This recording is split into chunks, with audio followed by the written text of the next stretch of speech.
நம்ம மாண்புமிகு அறநிலையத்துறை அமைச்சர் எங்கள் சேகர் பாபு ஐயா ஒரு நாள் எங்க வீட்டுக்கு வந்தார். எங்க அப்பாவும் அவரும் நல்ல ஃப்ரெண்ட்ஸ். ராத்திரி ஒரு 9 மணி இருக்கும். அப்பா அவரை வழி அனுப்புறதுக்கு வெளியில போயிட்டு இருந்தாரு. நான் அப்பதான் கிளினிக் முடிச்சுட்டு உள்ள வரேன். அவ்வளோ டயர்டா வரேன். பெருசா ஒன்றும் பண்ணலைங்க, ஒரு 10 பேஷண்ட் பார்த்துருப்பேன். ஆனா சேகர் பாபு ஐயா முகத்துல அவர் அவ்வளோ வேலை செஞ்சிருக்காரு, ஒரு சின்ன சோர்வு கூட இல்லை.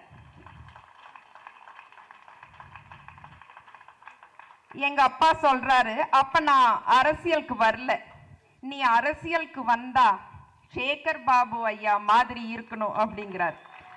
அதுக்கு நான் சொன்னேன், அதெல்லாம் முடியாது. எப்படி ஒரே சூரியனோ ஒரே சேகர் பாபு ஐயா தான் இருக்க முடியும், அவர் மாதிரி யாருனாலே ஆக முடியாது.